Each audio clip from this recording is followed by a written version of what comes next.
State bank of Pakistan ने $2 billion खरीदे, net buyer रहा, तो फिर मैंने उनको कहा कि अगर स्टेट बैंक बाय नहीं करता तो जाहिर बात है ये रेट नीचे आता, क्योंकि डिमांड सप्लाई का मैकेनिज्म है। और आईएमएफ के एग्रीमेंट में भी यही लिखा है कि आप फ्री मार्केट पे काम। फ्री मार्केट का हरगिज़ मकसद ये नहीं है कि आप सपोर्ट देने के लिए बाय करेंगे। जब आप सपोर्ट के लिए सेल नहीं कर रहे तो आप सपोर्ट के लिए बाय क्यों कर रहे हैं? एफडीआई, उस एफडीआई का क्या फायदा आप मुझे बताएं, जिस एफडीआई में सिर्फ आज मेरे लिए आ जाए उसकी सेल में रुपये में करूं और फिर मुझे जो एफडीआई लेके आए उसको मैं डॉलर में वापस करूं। तो मैं तो आज अगर जो कहते हैं ना, आज के लिए बेनिफिट लेने के लिए आइंदा नस्लों को मैं और गिरवी रख दूं। ऑन द कॉन्ट्री, जो मेरे जराए कहते हैं आईएमएफ के एग्रीमेंट में भी ये बड़ी खुली और वाज़ेह चीज है कि आप पोर्ट खोलें, और दूसरा आप चाइना के लोन की रीपेमेंट कहीं से हमसे बोरो करके नहीं देंगे। तो हमें एक चीज की एडवोकेसी करनी चाहिए। मैं इसके इंटरवेंशन में मैं बिल्कुल ही मुखालिफ हूँ, ना हमें बाय करना चाहिए ना सेल। सेल की तो पोजीशन में है ही नहीं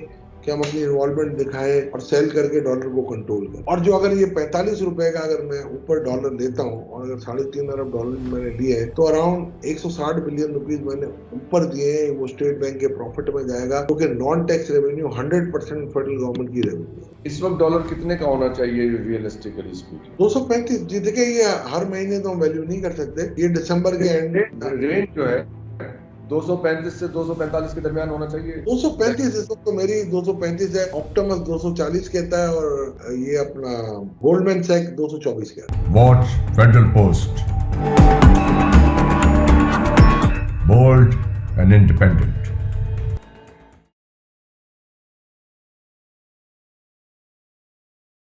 अस्सलाम वालेकुम, मैं हूं हसन जफर और आप देख रहे हैं फेडरल पोस्ट। मेरे साथ इस वक्त मौजूद हैं जनाब अशफाक तौला साहब।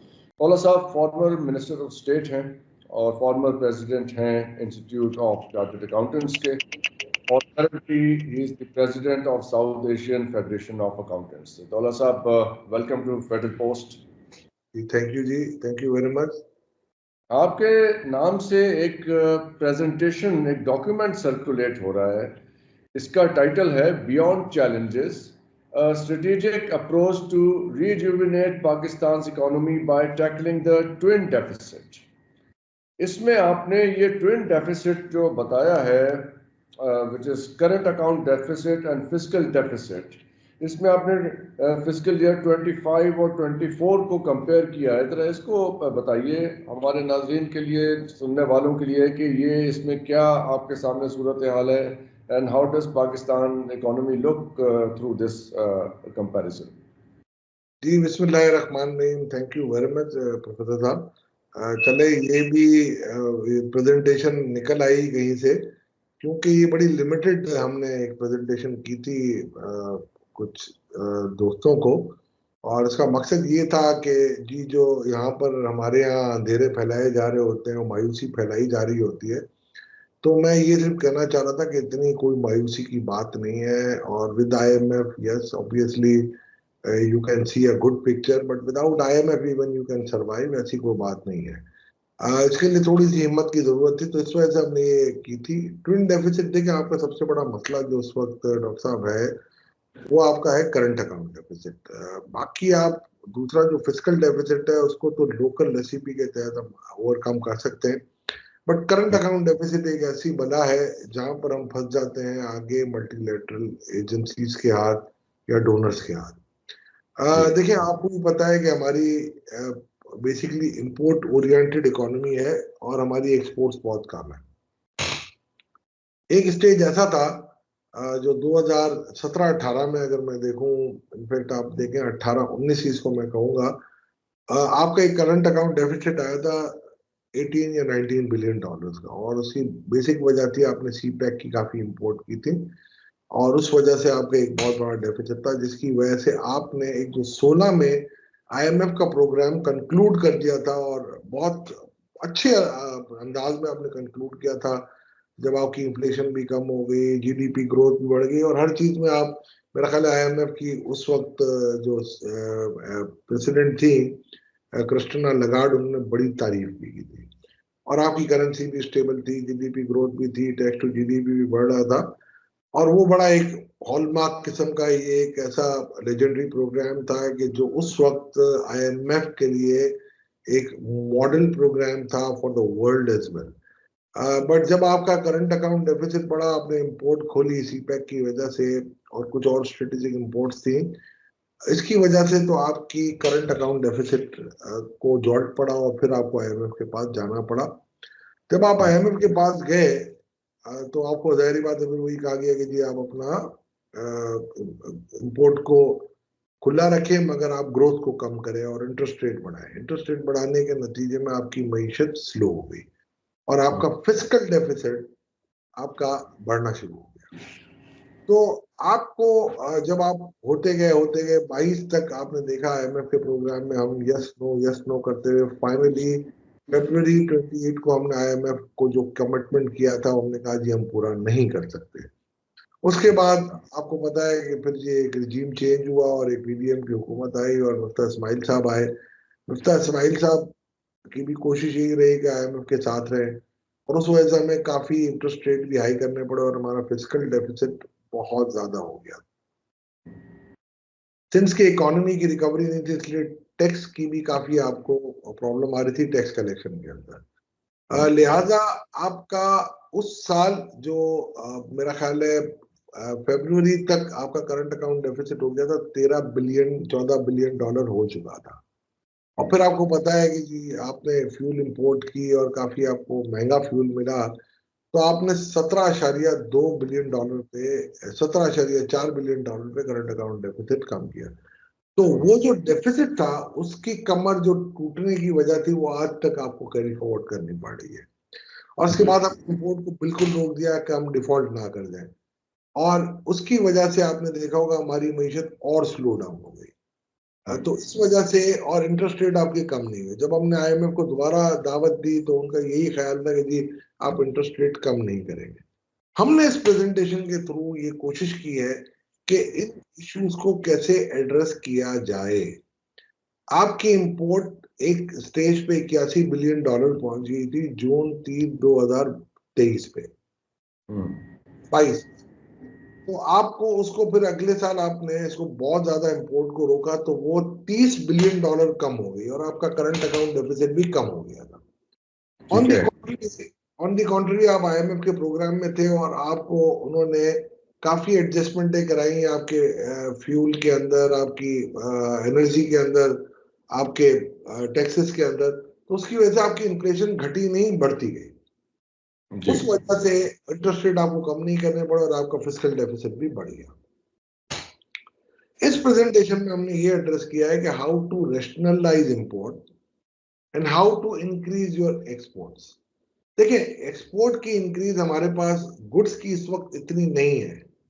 We have to rely on services. Services include आपकी आईटी सर्विसेज। इससे आपकी जो आपका जो मेन एवेन्यू हो सकता है वो आपका एग्रीकल्चर प्रोडक्ट है। इस वक्त आपने 2 साल पहले बहुत ज्यादा इंपोर्ट किया। पिछले साल भी आपकी इंपोर्ट इसलिए हुई कि आपके फ्लड्स जब आए तो उसमें आपकी मईशत बैठ गई थी, स्पेशली सिंध का एक पोर्शन और बलूचिस्तान का एक पोर्शन जहाँ कॉटन की पैदावार आपकी बिल्कुल खत्म हो गई थी।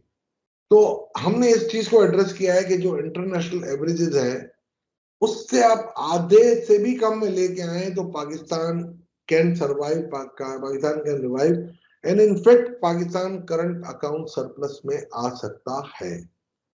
इंपोर्ट को कैसे रेस्टलाइज करेंगे और ये एक एक आइटम को हमारी टीम ने बैठ के बाकायदा तौर पे पूरी एक्सरसाइज करके किया है। और इसके अलावा हमने ये किया है जो टैक्स रिफॉर्म्स का एक था जो मैंने खुद ने रिपोर्ट लिखी थी, कुछ ना करें मिनिमम अगर उस रिपोर्ट को अगर आप बिला वास्ता टैक्स यानी कि डायरेक्ट टैक्सेस को ही अगर हम इम्प्लीमेंट कर दें और अगर करेंसी की वैल्यू को ठीक कर ले। आज मैंने ये कहा है कि जी 235 रुपए का डॉलर होना चाहिए जो अभी हमारा ट्रेड कर रहा है आज के दिन में 278 रुपए 40 पैसे का। जी, और ये काफी पुरानी बात है। आपने ये कहा था कि ये होगा, ये जो ट्रेड हो रहा है 280 पे, जब 285 पे भी था तब आपने, ये कई महीने पुरानी बात है, आपने कहा था कि ये 235 के करीब होना चाहिए। सर मैंने इसलिए कहा था कि मेरी वैल्यूएशन मॉडल है और डेफिनेटली हमारी एक फर्म है, उसकी अपनी एक रेपुटेशन है। हम कोई ऐसी बात नहीं कर सकते कि जहां पर मुझे कोई खुदा ना खास्ता की पॉपुलैरिटी नहीं चाहिए। वी आर का तो मामला है ना, statement based on the facts. हमारा वैल्यूएशन मॉडल है जो ट्रायल एंड टेस्टेड है और बाकी इकोनॉमिस्टों ने इसको वेरीफाई किया है कि बिल्कुल सही मॉडल है। हमारी लिटमस टेस्ट ये था कि हमें लोग कहते थे कि नहीं यार शायद नहीं है, और आपको पता है यहाँ पर हर किसी का अपना हक है, अपनी राय रखता है। हमारे कुछ इकोनॉमिस्ट ने तो यहाँ तक कह दिया कि 350 का हो जाएगा। मगर जब ये इतला आई कि स्टेट बैंक ऑफ पाकिस्तान ने $2 बिलियन खरीदे, नेट बायर रहा, तो फिर मैंने उनको कहा कि अगर स्टेट बैंक बाय नहीं करता तो जाहिर बात है ये रेट नीचे आता, क्योंकि डिमांड सप्लाई का मैकेनिज्म है। और आईएमएफ के एग्रीमेंट में भी यही लिखा है कि आप फ्री मार्केट पे काम करेंगे। फ्री मार्केट का हरगिज मकसद ये नहीं है कि आप सपोर्ट देने के लिए बाय करेंगे। जब आप सपोर्ट के लिए सेल नहीं कर रहे तो आप सपोर्ट के लिए बाय क्यों कर रहे हैं? ये मेरा एक नुक्ता नजर था। अब मैं आपको बताता हूँ डॉक्टर साहब, अगर 235 का डॉलर है और 280 पे ट्रेड हो रहा है तो इसका पास थ्रू इन्फ्लेशन इंपैक्ट है 5%। जी। अच्छा, आज आपका पॉलिसी रेट 22 है और अगर यहां से मैं इन्फ्लेशन कम कर दूं तो मेरा पॉलिसी रेट आ सकता है 17%। ठीक है। एनुअलाइज अगर मैं चाहूं तो 2,500 अरब से 2,300 अरब से 2,500 अरब तक, यानी 2.5 ट्रिलियन तक मैं अपनी डेट सर्विसिंग बचा सकता हूं, जिसकी वजह से मेरी फिस्कल डेफिसिट कम हो जाएगी। और अनदर जो मैंने टैक्स रिफॉर्म्स की बात की, अगर वो 2.5 ट्रिलियन यानी कि 25 खरब या 2,500 अरब के अगर टैक्सेस हमने डायरेक्ट टैक्सेस लगा दे जिसमें गरीबों को कोई इम्पैक्ट ना हो, तो आपका जो फिस्कल डेफिसिट है जो 8,000 अरब के करीब मुझे लग रहा है हो जाएगा, वो कहीं जाके रुक जाता है 3,000 अरब में। तो आपका अगर फिस्कल डेफिसिट में अगर ब्रीद आती है, आपकी इकोनॉमी बूस्ट करती है, टैक्स टू जीडीपी अगर इंक्रीज होता है आपका, तो आपका करंट अकाउंट डेफिसिट भी रेस्टलाइज करके हम कम कर सकते हैं। और हम कोशिश करें कि आखिरी प्रोग्राम ले और आईएमएफ के साथ ये खत्म करें हम सिलसिले। हमें अपने पांव में खड़ा होना है। अब आप एफडीआई की बात करते हैं, एफडीआई उस एफडीआई का क्या फायदा आप मुझे बताएं, जिस एफडीआई में सिर्फ आज मेरे लिए आ जाए उसकी सेल में रुपये में करूं और फिर मुझे जो एफडीआई लेके आए उसको मैं डॉलर में वापस करूं। तो मैं तो आज अगर जो कहते हैं ना, आज के लिए बेनिफिट लेने के लिए आइंदा नस्लों को मैं और गिरवी रख दूं, ये मुझे समझ नहीं पड़ रही होती है जब हमारे यहाँ पर ये रेटोरिक होती है कि एफडीआई लेके आओ। भाई एफडीआई उन शोबों में लेके आओ जो एक्सपोर्टेबल चीजें हैं, जो डॉलर अर्न करके देंगे। अगर मुझे $100 अर्न करके दें और वो $50 रिपेट्रिएट कर दें, मेरे लिए नेट $50 है, वो बिल्कुल ठीक है। बनाई है दौला साहब, ये SIFC बनाई है और ये कहा यह जा रहा था जब ये बनी कि $100 बिलियन इसमें आएंगे, 25 बिलियन एक देगा, 25 बिलियन एक देगा एंड सो ऑन। तो ये उस वक्त क्या आइडेंटिफाई कर लिया था इन्होंने कि किन शोबों में ये इन्वेस्टमेंट आएगी और उससे पाकिस्तान को क्या फायदा होगा? क्योंकि वो पाकिस्तान के स्टेट बैंक में तो डिपॉजिट नहीं होने थे ना वो $100 बिलियन, उससे पाकिस्तान को किस तरह का फायदा नजर आ रहा था? होता यही है, मैं आपको बताता हूँ। फर्ज करें एग्रीकल्चर में, तो एग्रीकल्चर में आपने एक 2-3 मॉडल हो सकते थे। एक तो ये हो सकता था कि स्टेट किसी ने खैर 10,000 एकड़ बाई कर ली और वो आपको जाहिर बात है जब लेके आएगा तो डॉलर में लेके आएगा। जब वो डॉलर में लेके आएगा उसमें बाई की और जब उस काम करेगा और जब उसकी प्रोडक्शन आएगी और वो एक्सपोर्ट होगी तो आपको डॉलर मिलेंगे। और अगर वो डॉलर में लेके आया अपनी इक्विटी और अगर वो कमाएगा डॉलर में, पाकिस्तान को एक्सपोर्ट में कमा लेगा अगर पाकिस्तान, और अगर वो 50% भी अपना प्रॉफिट रिपेट्रिएट कर देता है तो हमें कोई इफेक्ट नहीं होगा।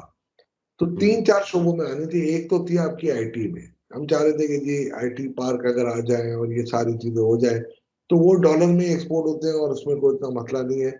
हमारा मेन रिलायंस आईटी पे था। दूसरा सबसे बड़ा रिलायंस हमारा एग्रीकल्चर पे था कि जी अगर आप एग्रीकल्चर देखेंगे तो अब 9.1 मिलियन हेक्टर, अभी इस वक्त आप 20 पॉइंट सब मिलियन हेक्टर की आपकी कल्टीवेशन होती है और 9.1 मिलियन हेक्टर आपको आपने आइडेंटिफाई किया था कि हम मजीद ऐड करेंगे।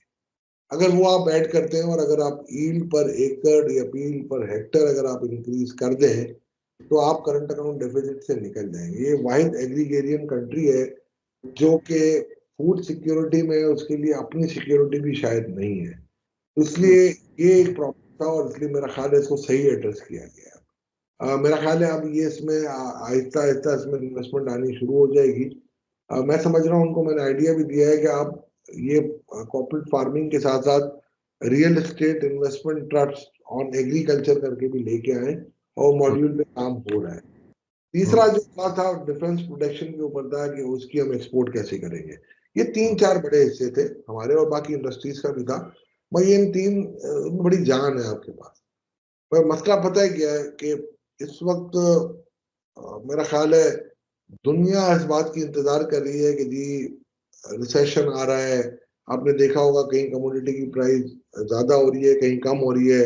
जियो पोलिटिकल सिचुएशन भी बड़ी खराब है।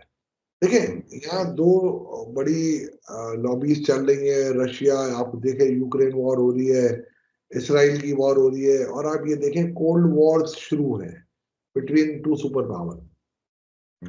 और ऑब्वियसली आपको पता है डिवाइड लाइन इज देयर। सो मैं ये समझता हूँ कि ये भी एक फैक्टर है जो इस वक्त नहीं आ रहा। दूसरा ये है कि इंटरनेशनली जो इंटरेस्ट रेट या रेट ऑन रिटर्न है वो काफी हाई है, और पाकिस्तान का risk premium on investment including equity investment is very high.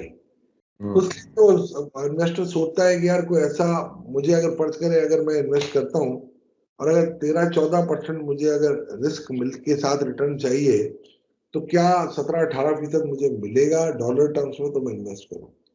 ये आपको सिर्फ मेरा ख्याल है मैकेनाइज फार्मिंग में अगर आप कॉर्पोरेट फार्मिंग करें और अगर आप लेटेस्ट टेक्निक के साथ करें तो मेरा ख्याल है ये बहुत अचीवेबल है। दूसरा अगर आप आईटी में करें और ईमानदारी से अगर एक्सपोर्ट करें उसमें भी अचीवेबल है। लेकिन अभी तक तो SIFC में कोई पैसे नहीं आए हैं। ये तो अभी सिर्फ कागजी बातें हैं जो भी चल रही हैं। IMF का आपने जिक्र किया कि ये इस प्रोग्राम के बाद 24th प्रोग्राम के बाद हमें निकल जाना चाहिए इससे, और we should start relying on our own resources. तो वो क्या मैकेनिज्म है, क्या तरीका होगा इनसे इन्हें गुड बाय कहने का? अभी तो $7 बिलियन देने हमने, सूद देने के तो पैसे रहे नहीं हमारे पास। नहीं, ऐसी बात नहीं है। मैं आपको बता देता हूँ। आपको असल में यहाँ पर आपको भी ये डराया जाएगा, मुझे भी डराया जाएगा कि ये $25 बिलियन आपको बनने, अगर IMF के साथ नहीं जाओगे तो कहाँ जाओगे? भाई $25 बिलियन नहीं होते एक्चुअली। आपके 2 बड़े जो करते हैं, एक पेरिस क्लब का है और दूसरा चाइना का है, और बाकी ये डिपॉजिट्स है कतर के, सऊदी अरेबिया के, और ये अपना UAE के।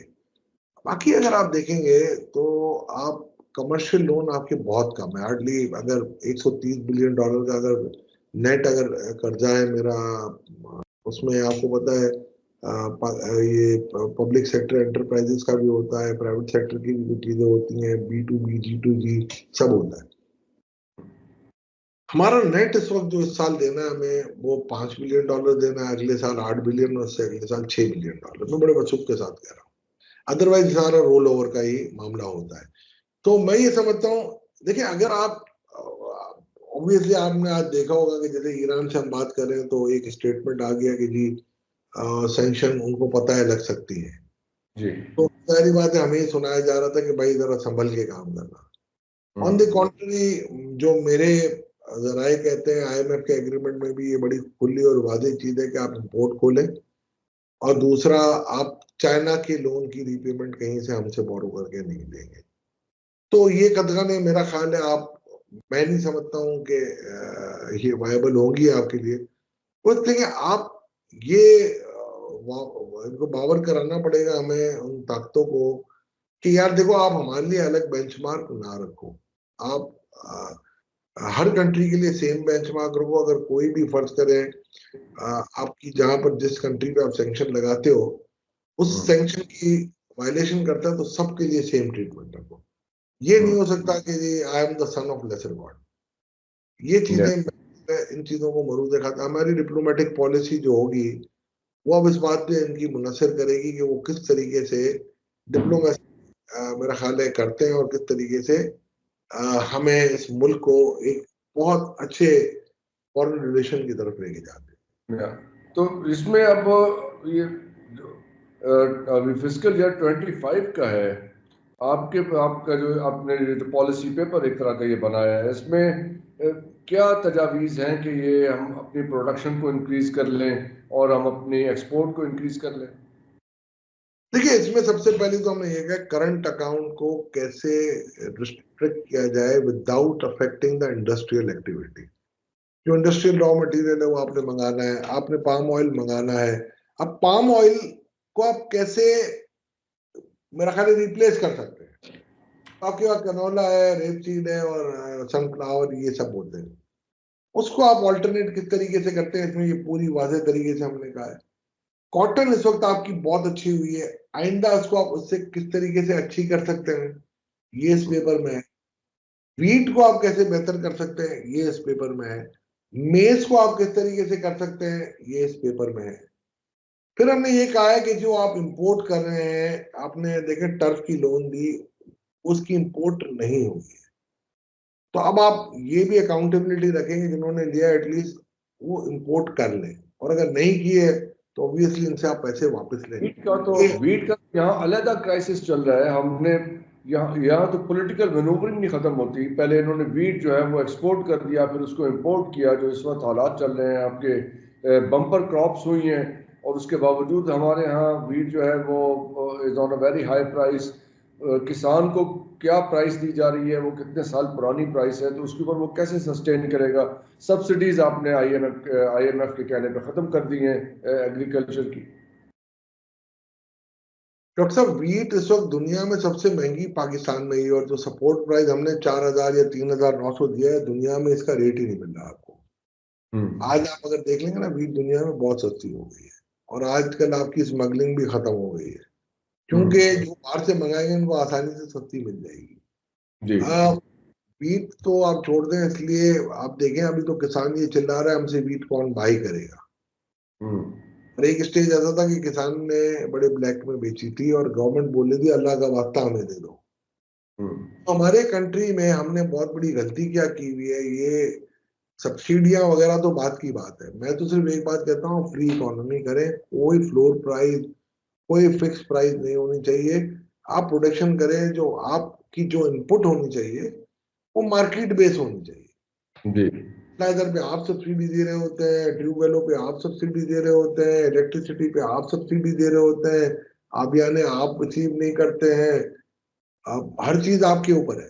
मैकेनाइज फार्मिंग के लिए आप उनको लोन सस्ते भी देते हैं, सब कुछ कर रहे हैं, इसके बावजूद फिर मैं इनको सपोर्ट प्राइस क्यों दूं? भाई आप बिल्कुल सही बात है, उनकी बात यहाँ पे कम से कम आप जानते हैं कि यहाँ पे किस किस्म का कंट्रोल है हमारे एग्रीकल्चर डिपार्टमेंट का। किसान को जो बोरी जाती है गंदम पैक करने के लिए, उठाने के लिए, उस बोरी के ऊपर कितनी रिश्वत चलती है उस बोरी को इशू कराने के लिए। यहाँ पे आला किस्म का हमारे इल्म में ये भी है कि अच्छी किस्म का बीज जो है वो इन्होंने बाहर भिजवा दिया और सब स्टैंडर्ड बीज किसानों को दिया। ये तो खुद खंजर मार रहे हैं अपनी एग्रीकल्चर की पीठ में। तो इस तरह से हम कैसे वीट प्रोडक्शन एनहांस करेंगे, और कैसे हमारी अपनी जरूरत के लिए पूरा नहीं हो रहा। इस वक्त देखिए ना किमतें कितनी जा रही हैं, और फिर इस किस्म की पॉलिटिकल मैनूवरिंग के 25 की नहीं 16 की रोटी बेचे, फला कैसे होगा। देखिए मैं आपको बताऊं, उसका एक ही हल है कि आप फ्री इकोनॉमी कर दें, किसान को बाई करने दें अपनी सीड, किसान को बाई करने दें अपनी फर्टिलाइजर, किसान को बेचने दें अपने प्राइस पे। रेगुलेट करने की बात करें ना, बिल्कुल। और दूसरी बात ये है कि आप उनको फाइनेंशियल इंक्लूजन में लाएं, आप आड़तियों के आसरे पे इनको ना रखें, उनके कर्म पे आप ना रखें। आप उनको बोले भाई आप इंडिपेंडेंटली खुद काम करो, बैंक के साथ आप काम करो, इस्लामिक बैंक के साथ काम करो आप, और उस क्रॉप की इंश्योरेंस भी आप करवाएं, मॉडर्नाइज वे में लेके चले। आप मुझे बताएं आपकी मॉडर्नाइज फार्मिंग का बेंचमार्क क्या है? ट्रैक्टर जी। आप जो 1 एकड़ में जो पानी आप जो खर्च करते हैं, चाइना में वही चीज 1000 एकड़ में जा रही है। आपकी जो पर हेक्टर पर एकड़ आपकी जो यील्ड थी 1.24 मेट्रिक टन, आपको पता है यही चीज आपके पड़ोस में 4.5-5 पे है। दुनिया की लोएस्ट पे अब आप आ रहे हैं।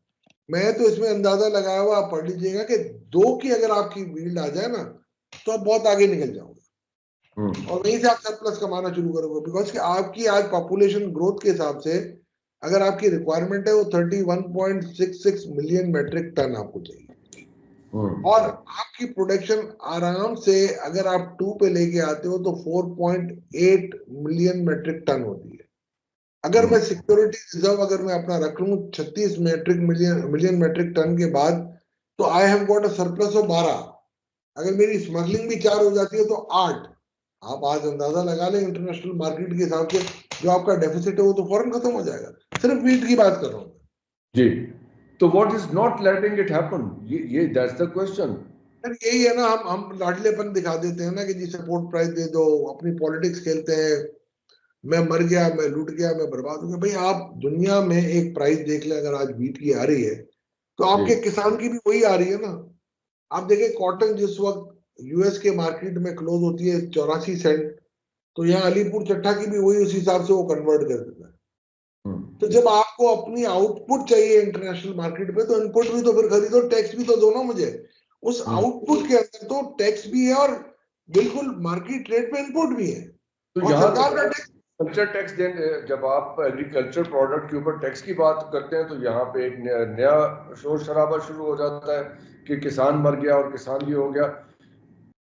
वेल्थ टैक्स, कितने % जमीन है जो आपकी एग्री लैंड है, वो 1% लोगों के हाथ में, तकरीबन 30% लैंड है जो जो इस वक्त कल्टीवेट हो रही है, वो 1% लोगों के हाथ में है जो लार्ज होल्डिंग्स हैं।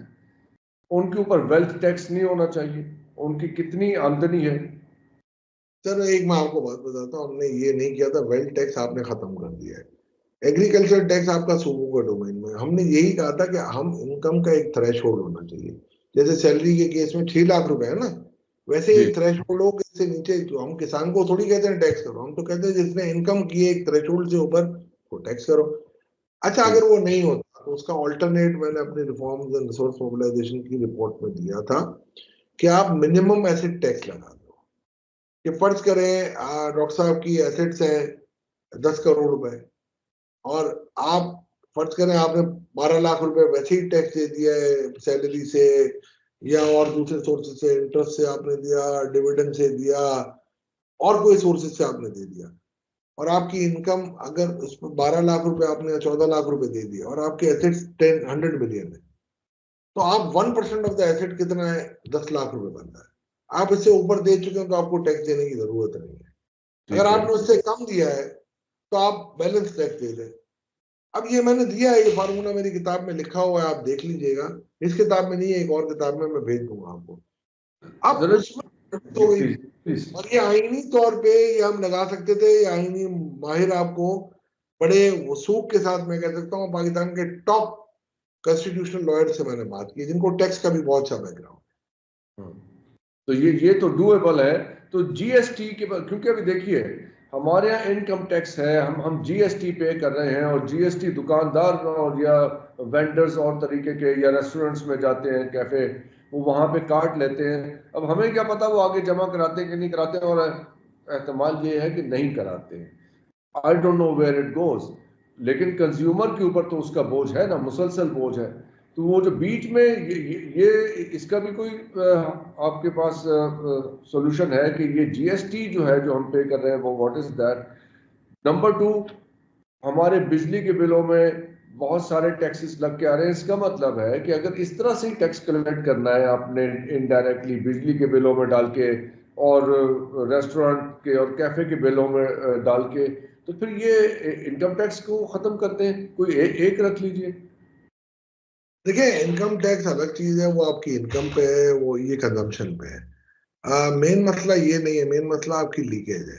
और मेरा ख्याल है एक स्टेज पे मैंने ही बनाई थी सिंगल स्टेज सेल्स टैक्स की, कैस्केडिंग कर लीजिए, जहां एक स्टेज पे आपने फाइनल कमाया, आपने टैक्स काटा, रिवर्स चार्ज पे आपने सरकारी खजाने में जमा करा दिया। तो उस पे हम आईएमएफ के पास गए थे और 6 दिसंबर या 5 दिसंबर 2015 को मैंने प्रेजेंटेशन की थी वहां। और उन्होंने कहा कि जी 166 कंट्री है हमारे सिस्टम में, वहाँ ये वैल्यू एडेड टैक्स का सिस्टम चल रहा है, हम आपको अलाउ नहीं करेंगे। बट हमारा सिस्टम अपना भी डॉक्टर साहब बड़ा फ्रैक्चर्ड है। तो उस फ्रैक्चर्ड सिस्टम में, इस फ्रेगमेंटेड सिस्टम में हम ये काम नहीं कर सकते। लिहाजा आपके सिस्टम को ठीक करना पड़ेगा और आपके ऑटोमेशन के लेवल को बढ़ाना पड़ेगा। आप देख लेना, आपने ये दुकानदारों की डिजिटल स्कीम शुरू की, और मैंने शायद मीडिया पे आप देखते होंगे मैंने कह दिया कि इट्स अ नॉन स्टार्टर। उन्होंने कहा बाय हुक और बाय क्रुक हम कराएंगे, तो हुक और क्रुक दोनों नहीं मिले अभी तक। तो आपको, मेरा ख्याल है कुछ दिनों पहले मैं पढ़ रहा था कि सिर्फ 52 लोगों ने रजिस्ट्रेशन कराई है और टारगेट था 80 लाख का। तो यार 80 आ जाते तो कम से कम दिल खुश होता कि 80 का फिगर तो सुन लिया, अल्लाह करे मेरी दुआएं आज तक हो गए हो। इससे बेहतर मैंने इनको दिया था सिस्टम कि आप दुकानदारों से 250 बिलियन आप आराम से ले लोगे 1% रिवर्स चार्ज मैकेनिज्म पे। आई थिंक मेरा ख्याल आप देखें हमारे बस में जो होता है, अल्लाह ताला ने कहा ना कि दुआ भी करो और दवा भी करो, तो दवा भी कर दी, अब दुआ भी कर लेते हैं और क्या है। मगर यहाँ पर मसला पता है माइंडसेट कुछ और होता है। यहाँ ये समझा जाता है कि जी मैं अकेले कुल्लू जब सीट के ऊपर बैठता है, ये ऐसी कोई बात नहीं है। सब चीज डॉक्यूमेंटेड है और एक जब चीज रिपोर्ट लिखी हुई आपके सामने होगी ना, जैसे ये आपके सामने एक प्रेजेंटेशन है, आप मुझसे सवाल जवाब कर सकते हैं, मैं इससे मुकर नहीं सकता। हाँ, अगर मैं आपको सेटिस्फाई ना कर सकूं उसमें तो आप बोल सकते हो थोड़ा सा टाइम जाया क्यों कर रहे हो। हाँ, अगर मैं सेटिस्फाई कर देता हूं तो कम से कम आपको मेरी बात को लबैक कहना पड़ेगा और आप भी अपने तौर पे जो भी कंट्रीब्यूशन दे सकते हैं इस रिपोर्ट की इम्प्लीमेंटेशन के लिए आप देंगे। और मैं यहाँ के आउटराइट कर दूंगा नहीं जी मैं नहीं मानता, आप या मानती आप की हुकूमत में तो प्रेजेंट नहीं हुई थी, यानी कि वो इम्प्लीमेंट नहीं हुई, तो अब मैं क्यों करूं? तो अब मैं क्यों करूंगा कोई जवाब नहीं है। अगर मेरिट पे नहीं बनती तो ना करें, मेरिट पे बनती है तो कर लें। और देखें ये एक जो रिपोर्ट्स होती है ना सर, ये एक वेल डॉक्यूमेंटेड पब्लिश डॉक्यूमेंट अगर हो गया है तो ये तो आज नहीं कल नहीं परसों बोलेगा ना कहीं ना कहीं। मगर मैं कहता हूँ जल्दी बोल ले इससे पहले कि देर हो जाए। इसमें टैक्स रेवेन्यू कलेक्शन को एनहांस करने का कोई आपने उसमें फॉर्मूला दिया? डॉक्टर साहब मेरी अलग रिपोर्ट है, रिफॉर्म एंड रिसोर्स मोबिलाइजेशन की RRMC रिपोर्ट जो है आपकी, RRMC की रिपोर्ट है। इसमें मैंने कहा ना आपको बिला वास्ता इन डायरेक्ट टैक्सेस का 2.5 ट्रिलियन हमने कहा था कि आपको नए टैक्सेस मिल सकते हैं।